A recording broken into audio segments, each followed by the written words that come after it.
The snow was falling so thick I could barely see across the street. Each flake seemed to multiply in the air, turning Newbury Street into a white void that swallowed cars, streetlights, and the entire city of Boston in what the news was calling a historic nor'easter. My breath fogged in the air inside Pierce and Page's despite the ancient radiator clanking somewhere in the back, fighting a losing battle against December's fury. I should have closed 2 hours ago. My fingers were numb as I tallied the day's receipts: 3 customers, 2 browsers, 1 sale. $47.63. The numbers stared back at me from the outdated register, mocking 6 decades of family legacy and my grandmother's belief that books could change the world. Maybe they could. But they couldn't pay a mortgage that was 30 days from foreclosure. The wind howled outside, rattling the 100-year-old windows that I couldn't afford to replace.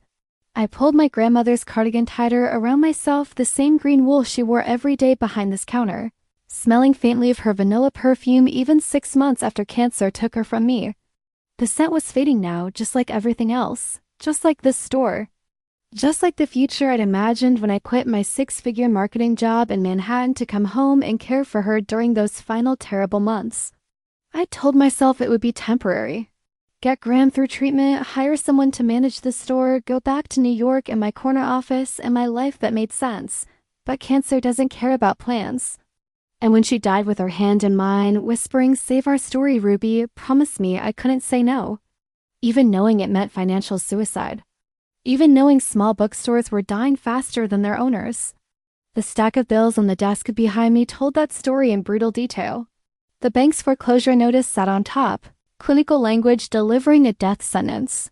Failure to remit payment of $50,000 by January 15th will result in immediate seizure of property. 3 weeks away. I had exactly $1,200 in my account and no idea where the rest would come from.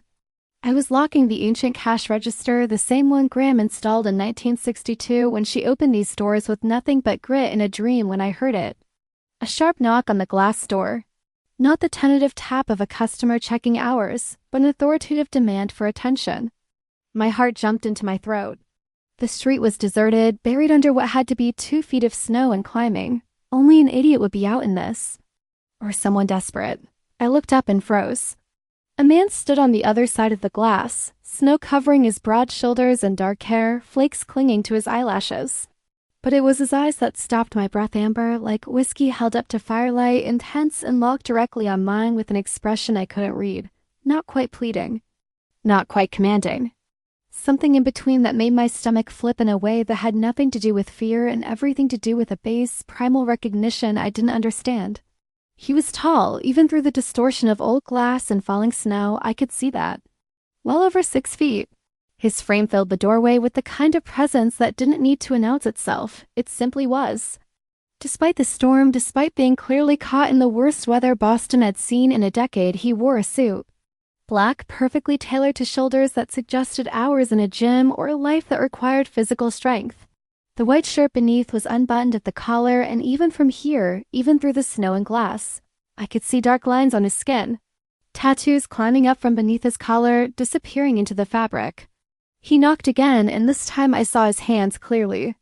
Large, strong, with prominent veins and more tattoos, intricate black designs that wrapped around his fingers, covered his knuckles in patterns that looked Italian, old world, the kind of ink that meant something beyond decoration.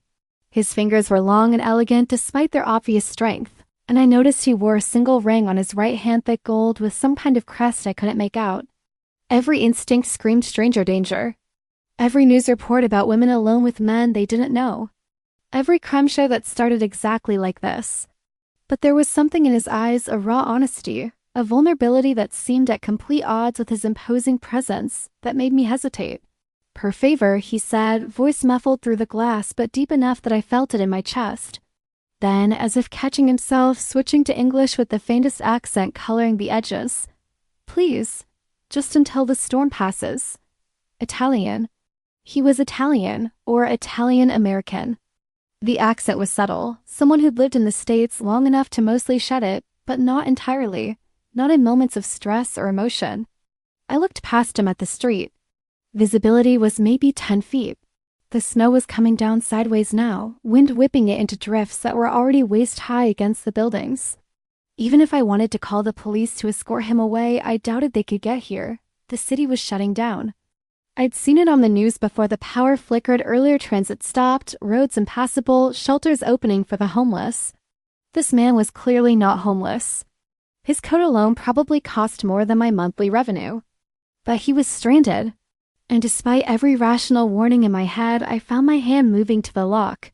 The deadbolt clicked open with a sound that felt final, like a choice I couldn't take back. He pulled the door open against the wind, and suddenly he was inside, bringing with him a blast of Arctic air and swirling snow that invaded my small warm space. The door slammed shut behind him with enough force to rattle the mystery section on the nearby wall.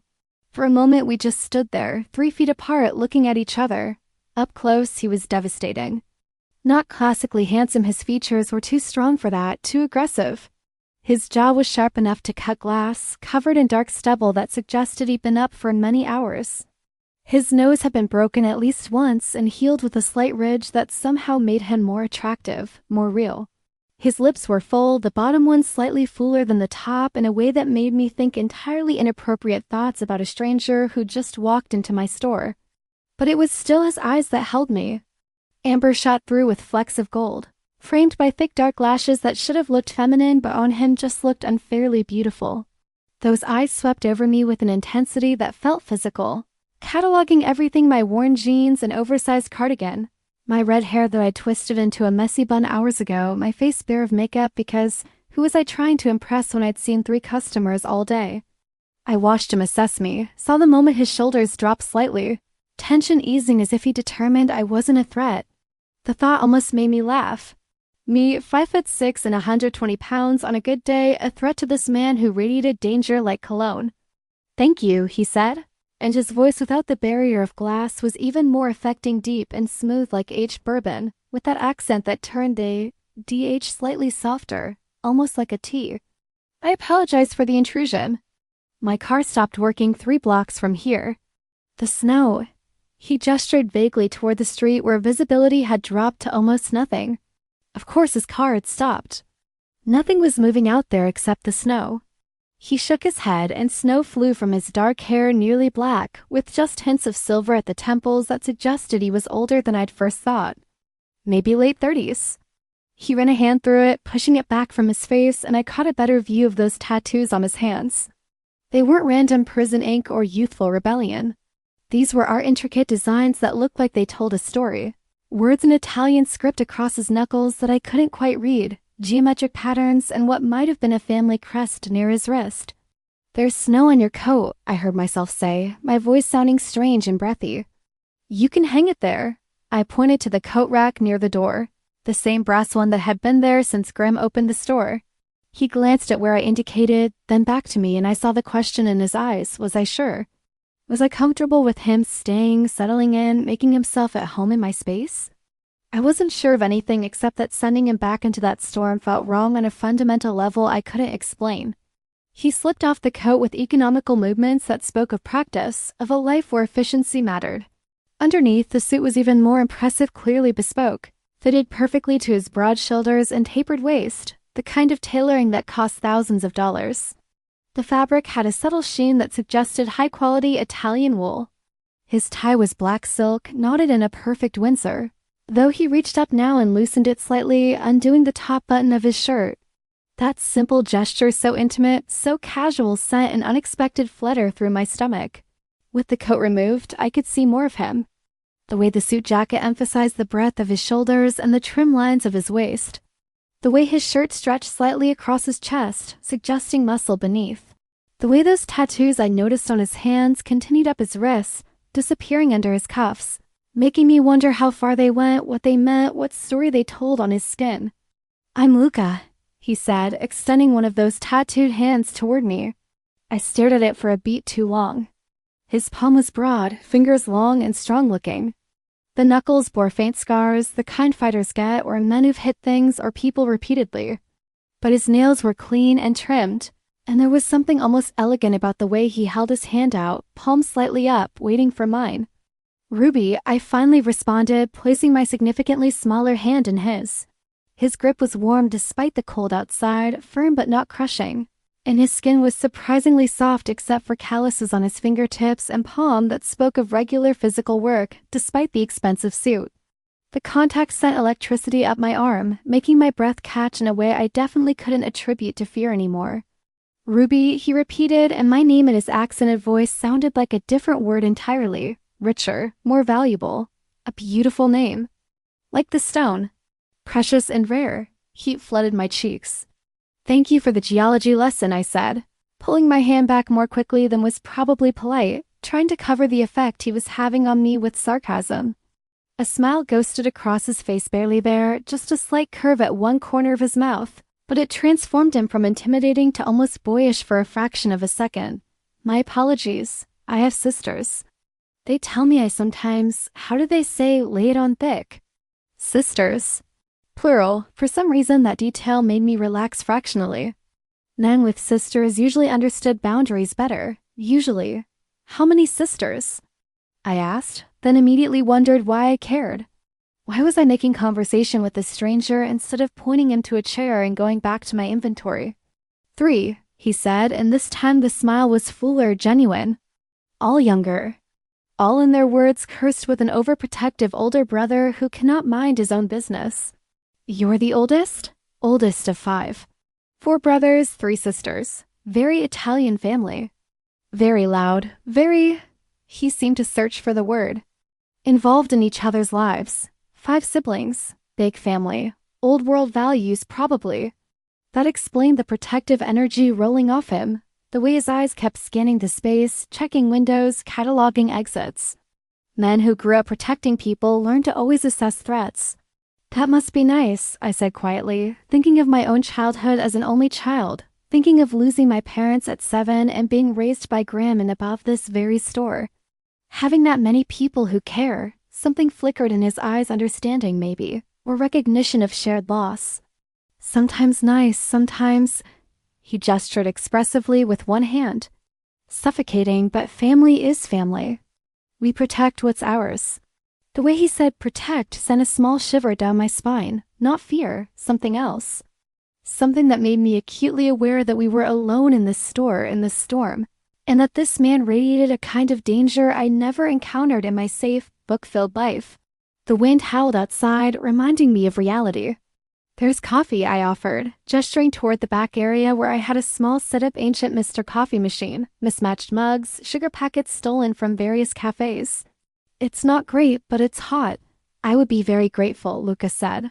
And the formality of the phrasing, so at odds with how Americans usually spoke, charmed me more than it should have. I led him past the shelves, hyper-aware of him behind me, of his presence filling my small space. The bookstore wasn't large, maybe 1,200 square feet of retail space, with floor-to-ceiling shelves crammed with books, narrow aisles that forced people to turn sideways to pass each other, and a reading nook in the back where I'd set up 2 worn armchairs and a small electric fireplace that Graham had installed in the 90s. You have an excellent collection, Luca observed, his eyes scanning the shelves as we walked. First editions in the case by the window Hemingway, Fitzgerald, Steinbeck. Italian literature section with Calvino, Eco, Ferrante. This is not a chain store inventory. This is curated with love. I stopped and turned to look at him. He'd noticed details that most people missed. Most customers came in asking for the latest bestseller or whatever Reese Witherspoon was recommending. They didn't notice the first editions. Didn't care about the Italian literature section I'd expanded after Gran died because she always said books were bridges between cultures. You know books, I said, hearing the surprise in my voice. I know what matters, he corrected gently. Beauty, craft, things built to last, not to be discarded. Your grandmother, she built this? He gestured around the store. How did you, I started, then realized I'd mentioned it earlier. Or maybe he just assumed. Yes, 1962, she was 23 and had $200 and a dream. And you were keeping her dream alive. It wasn't a question. His amber eyes held mine, and I felt seen in a way that was deeply uncomfortable and thrilling at the same time. Trying to, I admitted, then wondered why I was being honest with a stranger. Not very successfully. Luca's eyes sharpened, that assessing look returning. The papers on your desk, bills, the bank notice. My stomach dropped. You saw those? I saw the logo as I walked past. I know what those envelopes look like. His voice was careful, neutral, but something in his eyes suggested he knew exactly what those envelopes meant. Foreclosure? I should have been offended by the invasion of privacy. Instead, I just felt tired. 30 days. I need $50,000 in 30 days or they take the building. And you have. $1,200 and change. Luca was quiet for a long moment. Then, I'm sorry. This is not right. Businesses like yours, they're the soul of a neighborhood. Banks, they see only numbers, not history. Not heart. The empathy in his voice surprised me. This man in his $1,000 suit, with his gold ring and expensive watch, he understood struggling to keep something alive against impossible odds. We reached the back area and I busied myself with making coffee, grateful for something to do with my hands. The machine sputtered and hissed, filling the silence that had fallen between us. Outside, the wind screamed and I heard something, maybe a trash can, maybe a street sign clattered down the street. This storm, Lucas said, moving to the window to look out. They are saying it will be the worst in 50 years. 2, maybe 3 feet of snow.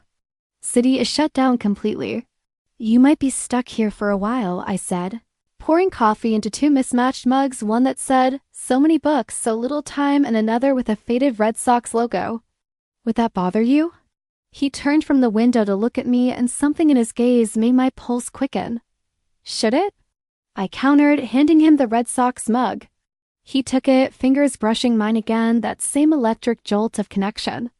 I am a stranger, Ruby, a strange man who appeared in the snow. In movies, this is how the scary stories begin. In other movies, I said, surprising myself with the boldness, this is how the love stories begin. The words hung in the air between us. I couldn't believe I'd said them out loud. Heat flooded my face, and I turned away, pretending intense interest and adding sugar to my coffee even though I usually took it black. Love stories, Luca repeated softly, and I couldn't read his tone. Amused? Intrigued? Mocking? I risked a glance at him and found him watching me with an expression I definitely couldn't decipher. Something intense and focused, like I was a puzzle he was trying to solve. I started, trying to backtrack. I know what you meant, Kara.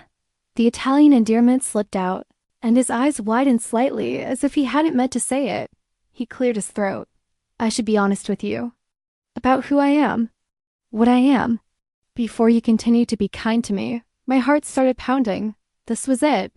The moment where the fairy tale revealed its dark underbelly.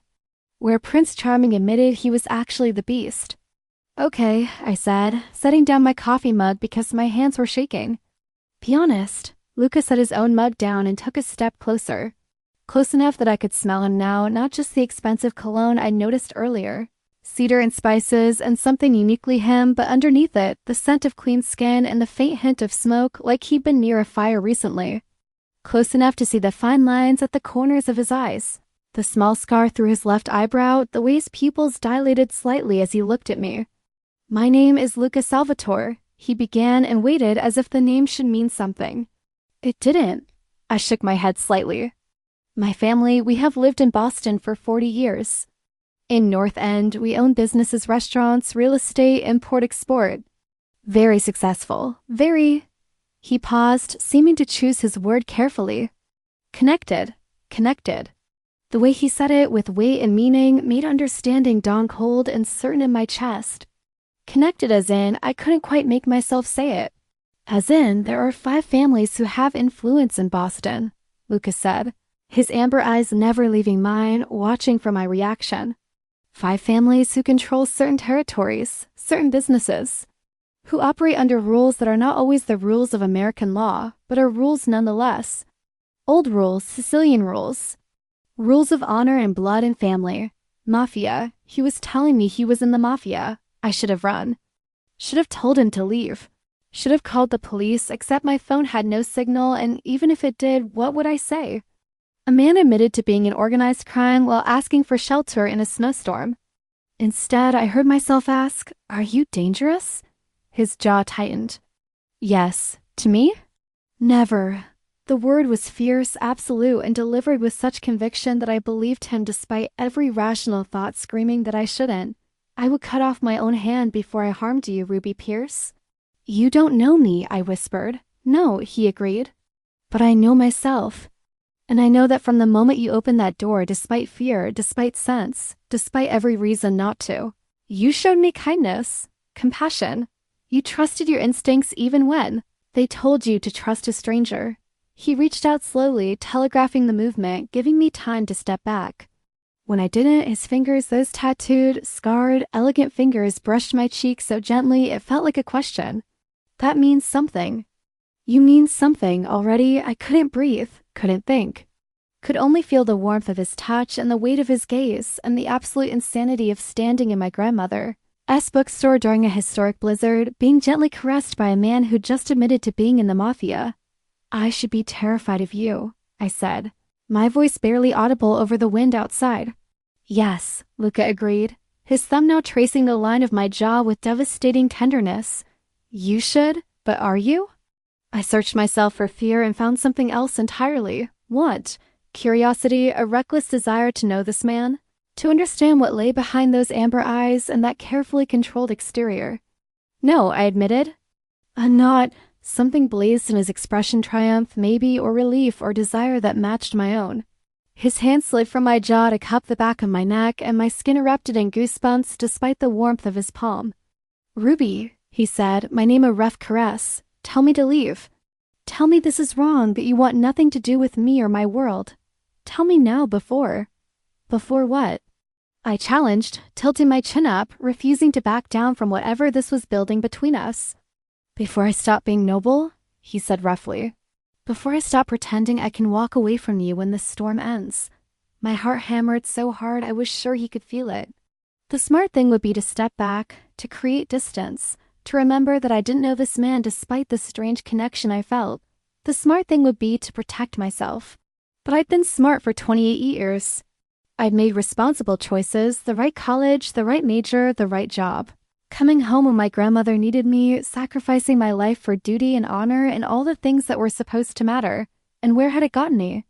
Alone in a failing bookstore, drowning in debt, with no prospects and no future. Maybe it was time to make an irresponsible choice. Don't be noble, I whispered and watched his eyes go molten. But instead of kissing me like I expected I desperately wanted Luca closed his eyes and rested his forehead against mine. His breath was warm on my lips, his fingers tightening slightly on the back of my neck, his other hand coming up to grip my hip through the oversized cardigan. You are going to destroy me, he murmured, and it sounded like both prayer and curse. Una ragazza with red hair and green eyes and a heart so good it glows. I'm a dead man, Cara. Already gone. I didn't understand Italian, but I understood the emotion in his voice. The same helpless fascination I felt reflected back at me. We stood there, foreheads pressed together, breathing the same air, balanced on the edge of something that felt inevitable and terrifying and absolutely right. Outside, the storm raged. Inside, a different kind of storm was building, one that had nothing to do with weather and everything to do with two people who should never have met, finding each other in the middle of a blizzard. Finally, Lucas stepped back, putting space between us that felt like a physical loss. His hands dropped to his sides, curling into loose fists as if he was fighting the urge to reach for me again. Let me tell you a story, he said, his voice still rough with warmth but under control now. And then you decide if you still want me to stay. I nodded, not trusting my voice, and sank into one of the worn armchairs by the electric fireplace. Luca took the other, but he sat forward, elbows on his knees, hands loosely clasped between them, those tattoos stark against his skin in the warm light from the fake flames. My father, Salvatore, yes. That was really his name, came to America from Napoli when I was 12 years old, he began, staring at his hands as he spoke. He brought my mother, me, and my younger brother Marco. We left everything, family, home, business. We came with 2 suitcases and $700 American. I watched the memories play across his face, saw the boy he'd been in the set of his jaw. My father, he was a hard man, fair but hard. He believed in rules and honor and famiglia above all else. In Napoli, he had worked for a family, not as a soldier, not as muscle. As an advisor. A negotiator. Someone who solved problems with words, not violence. Luca's lips twisted in something that wasn't quite a smile. But words only work when backed by the threat of force, Esti. And my father, he knew this. What happened? I asked softly when he paused. We came to Boston, to North End, where there was already a community of immigrants, where the Coslow family had controlled territory for 30 years. My father, he went to Don Coslow and offered his services, his skills, his loyalty in exchange for opportunity to build a life for his family. Luca's fingers flexed, the tattoos shifting with the movement. Don Coslow saw value in my father. Gave him work, legitimate work at first, a restaurant. Import business bringing in goods from Italy, olive oil, wine, specialty foods. My father worked 20-hour days, slept maybe 4 hours a night. Saved every dollar. Sent me and Marco to good schools, even though we spoke almost no English at first. I could picture it, two scared Italian boys navigating American schools, learning a new language, trying to fit in while their father worked himself to death to give them opportunities. For 5 years, this is our life. My father builds his business. Has 3 more children, twin girls, Sophia and Valentina, then another boy, Antonio. We are successful. Happy, mostly. American dream, yes? His voice carried an edge of bitterness now. But the business, it grows. And when you grow in North End, you have rivals. You have people who want what you built. You have the law always watching, always waiting for you to make a mistake. Luca leaned back in the chair, his eyes finding mine, and I saw old pain there, scars that went deeper than the ones on his knuckles. I was 17 when someone tried to kill my father. My breath caught. A rival family. They thought if they eliminated him, they could take his territory, his relationships, his business. They shot at his car outside our house. 37 bullets. Luca's voice was flat now, emotionless in that way people get when talking about trauma. My father, he survived. 4 bullets, but he survived. My mother was in the car. She did not. Oh my God, I whispered, my hand flying to my mouth. Luca, do not apologize, he said gently but firmly. You did not pull the trigger. You did not live in a world where women and children are casualties of men's ambition. He paused. That day, I learned what my father really was, what his business really meant. And I learned that in this world you protect your own or you bury them. The weight of that statement settled over us. I understood now the watchfulness, the controlled violence in his movements, the tattoos that probably marked allegiance or accomplishments I couldn't imagine. He'd been forged by loss, by violence, by a world I'd only seen in movies. My father, after my mother died, he changed. Became harder. Colder, he taught me and Marco everything, how to fight, how to negotiate, how to read people, how to survive. He made us promises that we would never be weak, never be victims. We would be the ones with power, with control. Luca's jaw clenched. I was 23 when my father made me his heir. When he told me that one day I would lead the family. All of it, the legitimate businesses, the less legitimate arrangements, the people who depended on us for protection and opportunity. And you didn't want it, I guessed. His eyes met mine, surprised. How did you know? The way you said choices earlier. The way you wondered who you could have been. I tucked my legs under me in the chair. Bram's cardigan wrapped around me like armor. He never wanted this life. No, he agreed softly. I wanted to be normal, go to college. Maybe teach literature or history. Have a wife who did not live in fear that I would not come home. Have children who did not grow up learning to fight before they could read. He smiled sadly. But we do not always get what we want, Kara. We get what our blood demands. What our family requires. Your father? I asked. Is he dead? 5 years now, heart attack ironically. After surviving bullets and wars and 40 years in this life, his heart simply stopped while he slept. Luca rubbed his face, looking suddenly exhausted. And I became what he made me. Head of the Salvatore family. Boss, Doan, all the titles. I never wanted. The title hung in the air. Boss, Doan. This wasn't just a man connected to organized crime. This was a man who ran it. Who made decisions that affected hundreds of people. Who wielded power I couldn't comprehend. I should have been running. Should have been horrified. Should have wanted nothing to do with this dangerous, broken man and his world of violence and moral ambiguity. Instead, all I could think was how lonely he must be. How heavy that crown must weigh. How much he'd sacrificed of himself for family and duty, the same things that had brought me back to Boston. To this failing bookstore, to a life I'd never chosen but couldn't abandon. Why are you telling me this? I asked. You could have said nothing. Let me think you were just a businessman. Why risk me knowing? Luca leaned forward again, elbows on his knees, and the intensity in his gaze pinned me to the chair. Because I cannot lie to you. I do not know why, Ruby Pierce. I have known you for 2 hours. 2 hours. But the thought of deceiving you, of letting you believe I am something I'm not, it makes me physically ill. He pressed a hand to his chest, right over his heart. I need you to know who I am, what I am. So that when you tell me to leave, and you will, I will know it is an informed choice. Not because you did not understand. You think I'm going to tell you to leave? I asked quietly. Yes. The word was heavy with resignation. You are a good person, Ruby. You run a bookstore. You honor your grandmother's memory. You probably have never even gotten a parking ticket. And I am... He gestured to himself. I am violence and shadows and choices that keep me awake at night. We are from different worlds. I should not have even spoken to you. Should have walked past your store in the snow, found shelter somewhere else. But I saw the light in your window, and He trailed off, shaking his head.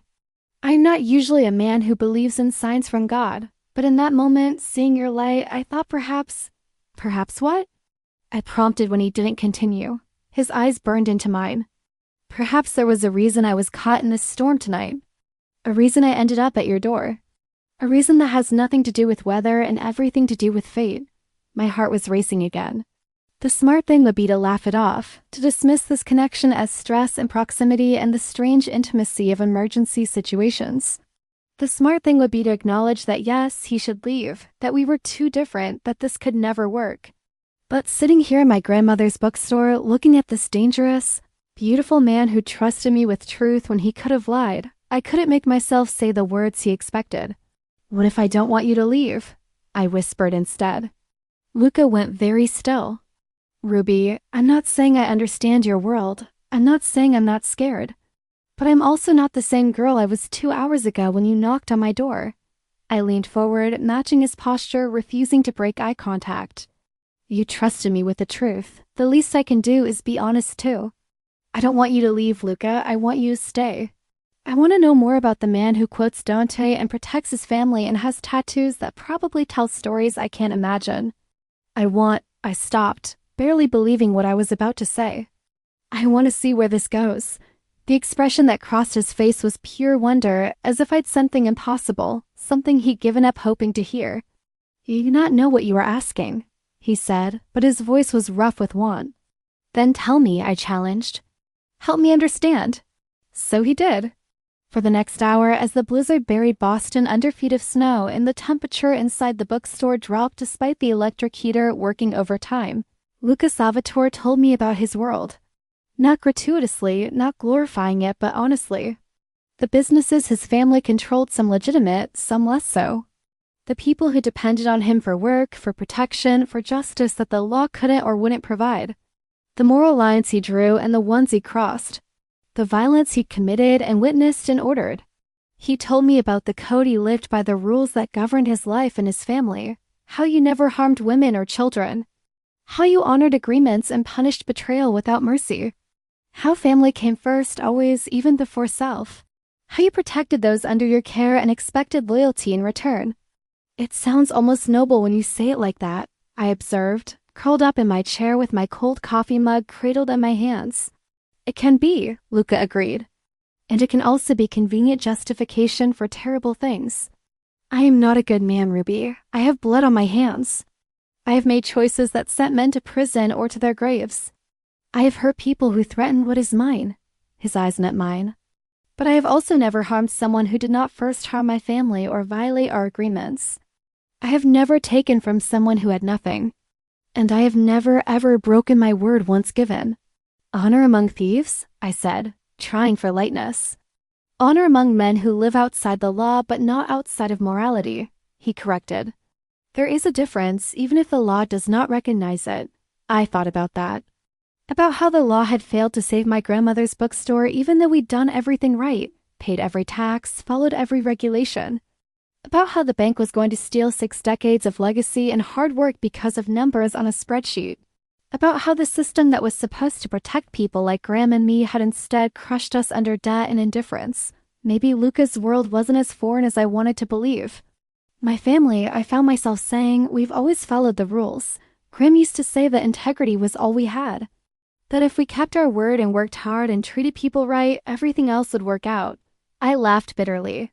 She believed that until the day she died. Even when the medical bills bankrupted us. Even when the banks started foreclosure proceedings. She believed the system would protect us if we just kept being good. Luca's expression softened with understanding. And instead? Instead, the system crushed us, crushed her. She worked herself sick trying to keep this place going, and for what? So I could watch it die anyway? Tears burned my eyes, but I blinked them back angrily. Sorry, I shouldn't. This isn't your problem, Ruby. He was out of his chair and kneeling in front of mine before I could blink, his hands covering mine on the coffee mug. Your pain is not a burden. Your struggle is not weakness. You love someone and you are fighting to honor their memory. There is nothing more noble than that. His hands were so warm, so steady, and I found myself turning my palms up to grasp his fingers, those tattooed fingers that had done things I couldn't imagine but right now were just offering comfort. I don't know how to save it, I admitted. I've tried everything. Small business loans denied. Crowdfunding raised $800. Investors, no one wants to invest in a dying business model. I'm out of options, out of time, and out of hope. Luca's jaw tightened, and I saw something flash in his eyes, anger, but not at me. For me, the bank that holds your loan. Which one? Commonwealth First. Why? Something dark crossed his face. I know the president, Jonathan Westbrook. We have history. Good history or bad history? I asked, though I suspected I knew. The kind where he owes me favors, Luca said carefully. The kind where a phone call from me might convince him to extend your deadline. Give you more time to find the money. My heart jumped with hope before reality crashed back in. I appreciate the thought, but more time doesn't help if I don't have a way to get the money. And I can't ask you to. You are not asking. I am offering. His grip on my hands tightened. Ruby, I have resources. More money than I could spend in 3 lifetimes. Helping you would cost me nothing but would mean everything to you. Why would I not help? Because accepting help from a mob boss came with strings I couldn't see. Because nothing was free in his world. Because the moment I took his money, I would be in his debt, bound to him in ways I couldn't understand or control. All of that was probably true. But looking into his amber eyes, seeing genuine care and concern rather than calculated manipulation, I couldn't make myself believe he was playing me. I can't take your money, I said firmly. That's not who I am. Instead of being offended, Luca smiled a real smile that transformed his face and made him look years younger. Then good. If you had said yes immediately, I would have questioned your intelligence. He brought one of my hands to his lips and pressed a kiss to my knuckles that made my breath catch. But you will let me make a phone call, SD? Buy you time, not money, just time. That is not charity. That is friendship. Friendship. As if we were friends. As if knowing someone for a few hours during a blizzard made us anything more than strangers who'd shared some personal stories. But it felt like friendship. It felt like more than friendship, actually, and that terrified me more than his admission about being in the Mafia. Just a phone call, I agreed. Just time, he repeated, and the way he said it made it sound like a promise of so much more. He stood, pulling his phone from his pocket, and I was struck again by how surreal this was. A man in a $1,000 suit standing in my dying bookstore during a historic blizzard, about to call a bank president in the middle of the night to buy me time I didn't deserve. Luca, I said, stopping him before he could dial. Why? Why are you doing this for me? He looked at me for a long moment, his expression unreadable. Then he crossed back to where I sat and cupped my face in one large, tattooed hand. Because when I knocked on your door tonight, you had every reason to turn me away. Fear, sense, safety, they all said to leave me in the storm. But you opened the door anyway. You trusted something deeper than logic. His thumb brushed my cheekbone. In my world, Ruby, that kind of trust is sacred. That kind of compassion is rare. And when you find something rare, you protect it. You nurture it. You. He stopped, seeming to catch himself. You do not let it die if you have the power to save it. I'm not talking about the bookstore anymore, am I? I whispered. No, Kara, he agreed softly. You are not. Then he stepped back, breaking the moment and lifted his phone to his ear. I listened as he spoke in Italian, rapid, authoritative, the tone of a man used to being obeyed. I couldn't understand the words, but I understood the power in them. The absolute certainty that whoever was on the other end of that call would do exactly what Luca demanded. After maybe 3 minutes, he switched to English. Jonathan. Yes, I know what time it is. I also know you are awake because you are always awake these days, worried about that situation we discussed last month. A pause. Acidamente? I'm calling to collect on that understanding we reached. There is a property Pierce and Pages on Newbury Street. You hold the mortgage and you have filed foreclosure proceedings. Another pause, and I saw Luca's jaw clench. I do not care what your policies are. I care that you will extend the deadline by 6 months and restructure the terms to something manageable for the current owner. You will do this tomorrow, first thing, and you will send the new paperwork directly to Miss Ruby Pierce with an apology for the inconvenience. I could hear raised voices on the other end of the call, but Luca's expression didn't change. When he spoke again, his voice was ice. Jonathan, let me be very clear.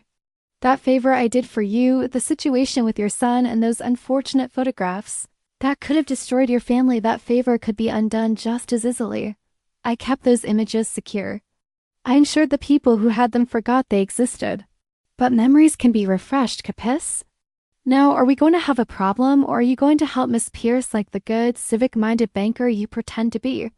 Silence on the other end, then a voice I couldn't make out, defeated and quiet.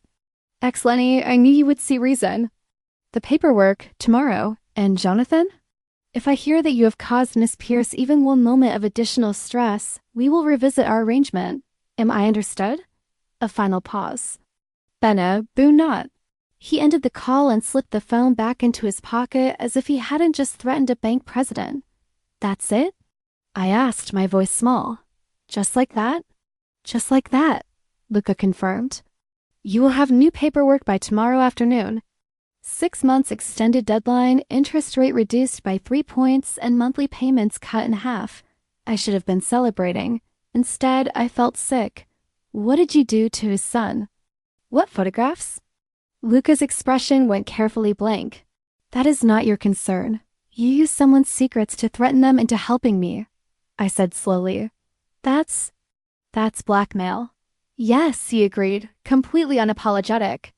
It is. Jonathan Westbrook is a man who presents himself as a pillar of the community charity boards, church elder, family man. But his son has certain appetites that, if exposed, would destroy that image. I made those appetites disappear. In exchange, I occasionally call in favors. This is how my world works, Ruby.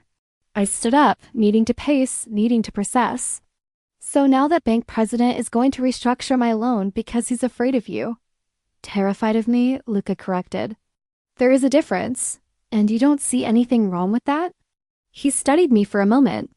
You wanted me to be honest about my world. This is my world. I use leverage. I exploit weaknesses. I operate in the spaces between legal and illegal, moral and immoral. If that disgusts you, I understand. But I will not apologize for having the power to help you and choosing to use it. I stopped, pacing, and looked at him, really looked at him. This beautiful, dangerous man who just casually threatened someone to help me, who saw nothing wrong with blackmail if it achieved his goals, who lived in a world where power and fear were currency and morality was situational. I should have been disgusted. Should have told him to leave to take his help and his complicated darkness with him. Thank you, I said instead. Luca's eyebrows rose. That is not the response I expected. I'm not saying I agree with your methods, I clarified quickly. I'm not saying blackmail is okay, but I'm also not going to pretend that I'm not grateful. You just saved my grandmother's legacy. You gave me time to figure something out. That matters more than I can express. But? He prompted because he could clearly hear the hesitation in my voice. But I need you to understand something, I said, meeting his eyes. I can't be part of that world. I can't be someone who uses fear and manipulation to get what I want. That's not who I am. I know, Luca said softly. That is why I want you. The words hung between us, heavy with implication. Luca, I am not asking you to become someone you are not, he interrupted. I am not asking you to compromise your morals or accept my methods. I am only asking that you not judge me for being who I have to be to survive in my world. And what am I supposed to be to you? I asked, my voice barely a whisper. If we're from such different worlds, what are we doing? He crossed to me in 3 strides, and suddenly I was backed against a bookshelf with his hands on either side of my head, caging me in without touching me. His face was inches from mine, amber eyes burning with intensity that made my knees weak. What are we doing? He repeated, his accent thicker now, emotion bleeding through. I do not know, Ruby. I know I should walk away. I know I should leave you to your safe, normal life and go back to my world of shadows and violence. I know every reason this is wrong. He leaned in closer, his breath warm on my lips. But I also know that I have not felt this alive in years. That you make me want to be better. That the thought of never seeing you again after tonight makes me want to burn the world down. My breathing was shallow. My heart racing so fast I felt dizzy. That's crazy. We just met. Steve, Patsa, crazy, impossible, but also true. His hand moved from the bookshelf to cut my face, thumb tracing my lower lip. Tell me you do not feel it. This connection. This pull, tell me I'm insane and I will leave right now and never bother you again. I opened my mouth to do exactly that. To be sensible, to protect myself, to remember that I didn't believe in love at first sight or fated encounters or any of the romance novel nonsense I sold in this very store. But the lie wouldn't come. I feel it, I admitted, my voice shaking. I don't understand it, I don't trust it. But I feel it. The smile that crossed Luca's face was triumphant and tender all at once. Then that is enough for now. We do not have to understand it. We only have to not run from it. And when the storm ends, I asked. When morning comes and reality returns. Then we decide what comes next, he said simply. But for tonight, can we just be 2 people who found each other in a blizzard? No past, no complications, just this? It was a beautiful fantasy. A temporary escape from reality where a bookstore owner and a mob boss could exist in the same space without the weight of their different worlds crushing them. Just for tonight, I agreed. Luca's hands framed my face, and he looked at me like I was something precious and breakable and infinitely valuable. Just for tonight, he repeated. Then he leaned in and kissed me. It was nothing like I expected. Not demanding or aggressive or trying to prove anything. It was soft and questioning, giving me every opportunity to pull away. His lips were warm and gentle, moving against mine with a reverence that made my chest ache. I melted into him, my hands coming up to grip his shirt, pulling him closer. He made a sound low in his throat, half growl, half groan, and deepened the kiss. One hand sliding into my hair while the other wrapped around my waist, pulling me flush against his body. He was solid and warm and strong, and I'd never felt safer or more reckless in my life.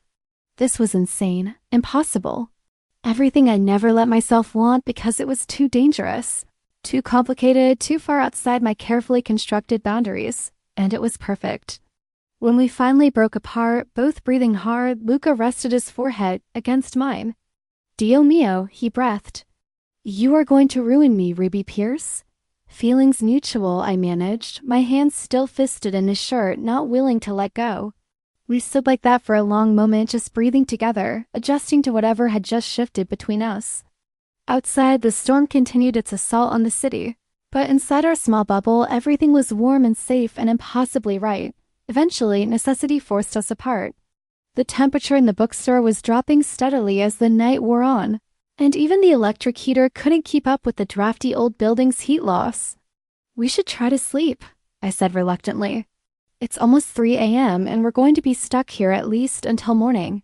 Maybe longer, Luca nodded, though his hands lingered on my waist. Where do you usually sleep when you stay late? There's a small office upstairs, I admitted. It used to be my grandmother's apartment. I've been staying there since she died, couldn't afford to keep my place in Cambridge and the store. There's a couch that pulls out. Show me, he said simply. I led him through the store and up the narrow staircase to the 2nd floor. The apartment was small, basically a studio with a separate bathroom, kitchenette on one wall, and a sitting area with a pull-out couch and an old TV. But it was cozy, filled with Graham's things that I hadn't been able to bring myself to pack away. Her books on every surface, her crochet blankets, her photos in mismatched frames. This is lovely, Luca said, and I could tell he meant it. It feels like a home. It was hers for 50 years, I said, moving to the small closet where I kept extra blankets. After my parents died, I lived here with her until I graduated high school. Every good memory I have happened in this building.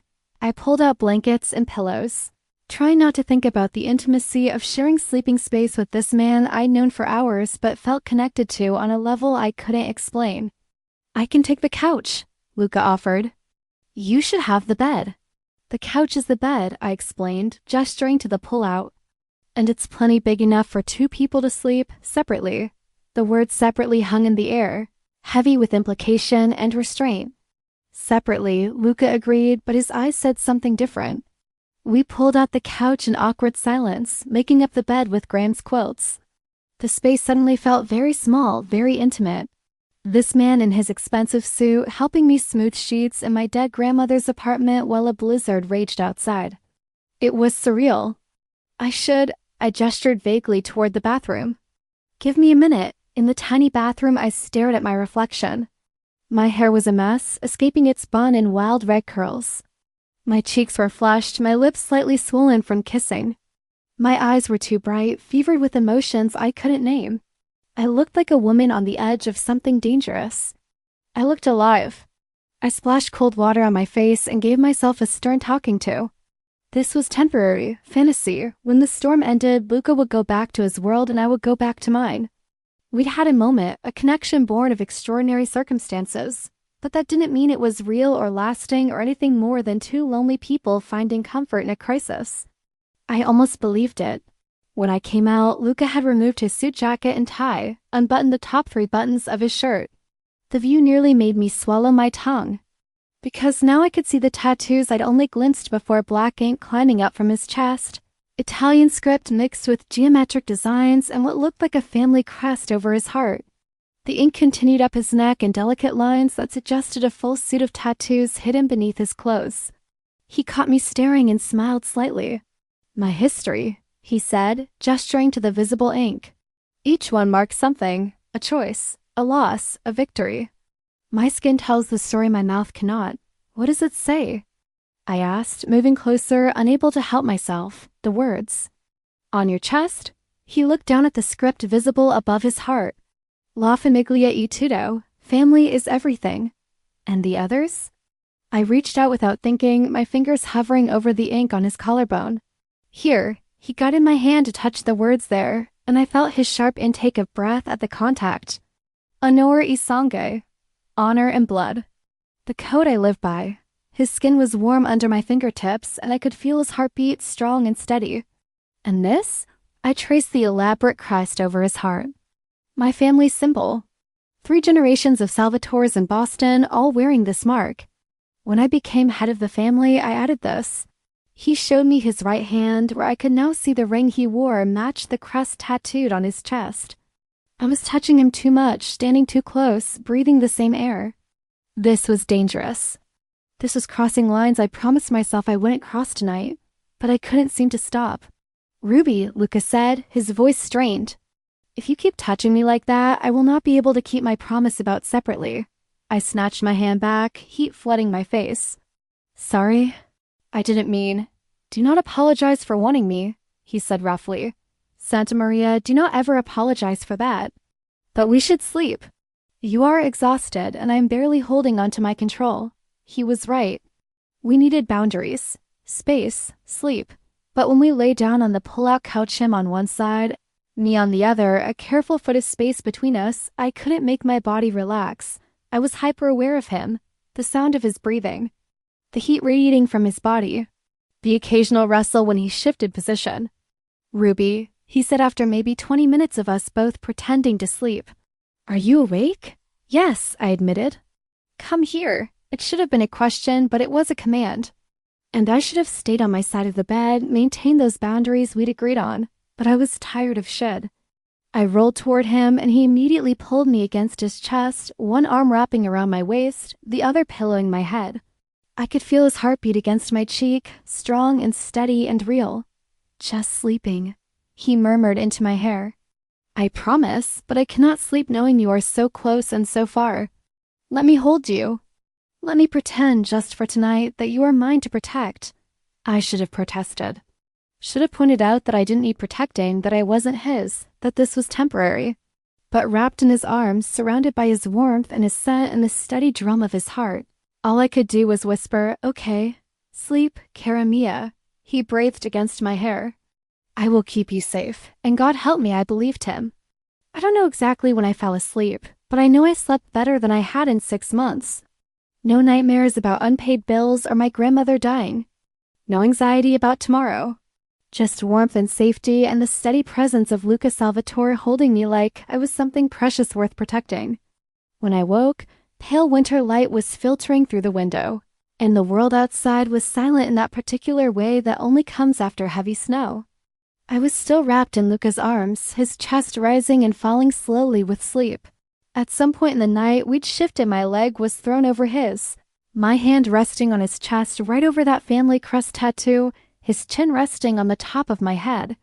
It was intimate, domestic, terrifying. I should have moved. Extracted myself before he woke, and we had to face the awkwardness of mourning after regret about boundaries, crossed and promises made in the heat of the moment. But I didn't want to move. Didn't want to break whatever spell had settled over us in the night. You are awake, Lucas said quietly, and I realized he'd been watching me think. How long have you been up? I asked. Long enough to commit this to memory? He said, his hand stroking up my back. The way you look in morning light. The way you fit against me like you were made to be here. The way your hair spreads across my chest like fire. That's very poetic for someone who claims not to be good, I said, trying for lightness even as my heart raced. I contain multitudes, he quoted, and I recognized Whitman. I am not one thing, Ruby, I am many things, and with you, I am the best version of myself. We've known each other less than 12 hours. I pointed out, even as I made no move to leave his embrace. And yet I know you, he countered. I know you loved your grandmother enough to sacrifice your dreams. I know you value integrity over profit. I know you are strong enough to stand in front of a stranger in a storm and brave enough to let him stay. I know the way you taste, the sounds you make when I kiss you, the way your pulse races when I touch you. His hand cupped the back of my neck to prove his point, thumb finding the rapid flutter at the base of my throat. Time does not measure connection, Kara. The soul knows what it knows. I wanted to argue. Wanted to be the voice of reason, the one who pointed out that soul connections and love at first sight were fiction, not reality. But looking into his amber eyes, feeling the certainty of his hands on me, I couldn't deny that something profound had happened between us in this bookstore during the longest night of my life. What happens now? I whispered. Now we face the morning, he said. Now the storm has passed and the world returns. And we must decide what we do with this thing between us. And what do you want to do with it? I asked. Luca's hand tightened on my neck, pulling me up so we were face to face, inches apart. I want to keep you, he said fiercely. I want to wake up with you in my arms every morning. I want to solve your problems and celebrate your victories and protect you from everything that could ever hurt you. I want to introduce you to my family and show you my world and make you understand that what I do, who I am, it can coexist with who you are. That's impossible, I said, even as my heart soared at the words. Why? He challenged. Because you're you and I'm me. Because our worlds don't mix. Because this was supposed to be one night, one moment out of time, and then we go back to our separate lives. Who said that? Luca demanded. Who decided that this must end? Reality, I said. Logic, the fact that you're a crime boss and I run a bookstore. And why can those things not exist together? He sat up, bringing me with him, his hands framing my face. Romeo and Juliet were from warring families. Beauty fell in love with a beast. Every great love story is about two people who should not work but find a way. Why are we different? Because those are stories, I said desperately, trying to cling to sanity.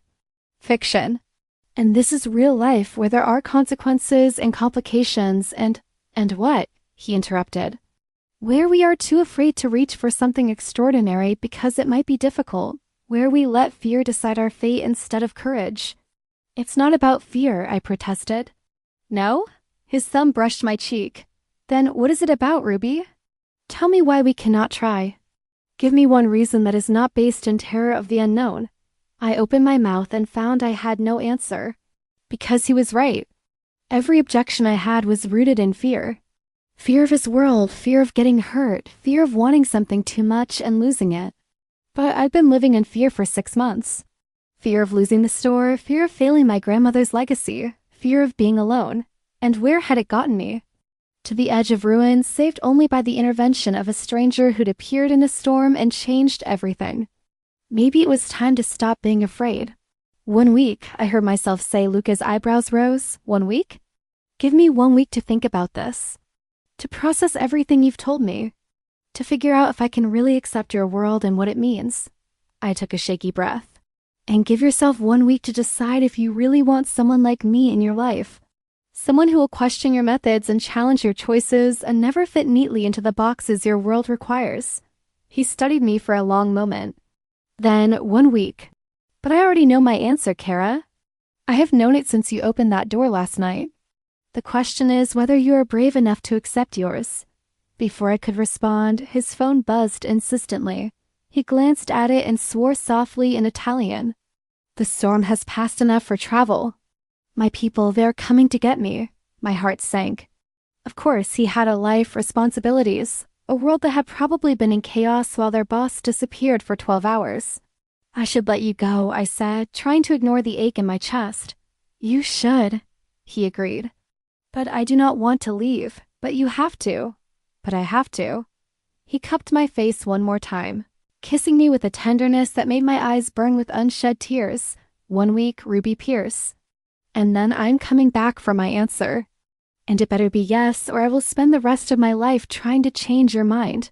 Then he was moving, gathering his jacket and tie, restoring himself to the polished businessman who'd walked into my store 12 hours ago. Except now I knew what lay beneath the suit, the tattoos and scars and complicated heart. I followed him downstairs, watching as he pulled on his coat at the door. Outside, I could see a black SUV pulling up, expensive and intimidating and so clearly from his world that it felt like a portal opening between our two realities. The bank papers, Luca said. They will be delivered today. And Ruby, you will save this place. With or without my help, you will find a way. Because you are stronger than you know. Thank you, I whispered. For everything. He kissed me once more, hard and fast and full of promise. 1 week. Do not make me wait longer. Then he was gone, climbing into the SUV, and I was alone in my bookstore with the morning sun reflecting off 3 feet of fresh snow and a heart that felt too full and too empty all at once. I closed the door and leaned against it, trying to process the last 12 hours. A stranger had knocked on my door in a blizzard. I'd let him in. He turned out to be a Mafia boss. He'd saved my grandmother's store with a phone call and blackmail. We talked all night. Shared truths and kisses and something that felt like the beginning of everything. And now I had 1 week to decide if I was brave enough to keep him. I was halfway through convincing myself it had all been a dreamsome fever hallucination brought on by stress and snow when I noticed them on the counter by the register, where they definitely hadn't been last night. 7 perfect red roses in a crystal vase that must have cost hundreds of dollars. And next to them, a small velvet box. My hand shook as I opened it. Inside was a ring. Vintage, stunning, a cushion-cut diamond surrounded by a halo of sapphires set in platinum. The kind of ring that belonged in a museum or a jewelry heist movie, not sitting on my grandmother's worn counter. There was a note tucked underneath, in masculine handwriting that was surprisingly elegant, for the woman who gave shelter to a stranger in a storm and showed him that beauty and goodness still exist in this dark world. This ring belonged to my Nona, my father's mother. She wore it for 63 years of marriage. She told me to give it only to a woman who understood that love is not about perfection, but about choosing each other every day despite the imperfections. I'm not asking you to marry me, not yet. But I'm asking you to consider that what we found in one night might be worth building a lifetime around. Wear it on your right hand if you want to explore this thing between us. Leave it in the box if you need me to walk away. Either way, the roses are yours to keep. 7-1 for each day. I will wait for your answer. Yours if you will have me, Luca Salvatore. I stared at the ring, at the roses, at the note. This was insane, impossible. Too much, too fast, too everything. I should put the ring back in the box. Should call him and say thank you but no thank you. Should protect myself from the inevitable heartbreak of trying to love a man whose world was built on violence and secrets. But my hand reached for the ring instead. It fit perfectly on my right ring finger as if it had been made for me.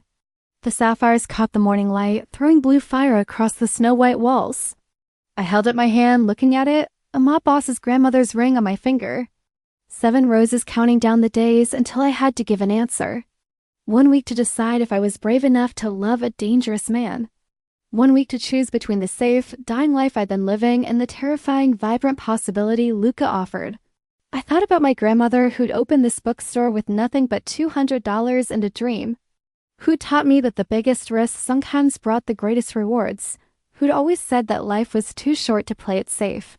I thought about Luca's hands on my face, his voice promising to protect me, his eyes seeing past every defense to the woman I'd forgotten I could be. I thought about how alive I felt in his arms, how the impossible had become possible in the space of one night, and I thought about the choice in front of me. Safe or sorry, fear or faith, everything or nothing. I looked at the ring on my finger, catching light like a promise. 1 week, 7 roses, one impossible choice. And deep in my heart, I already knew my answer.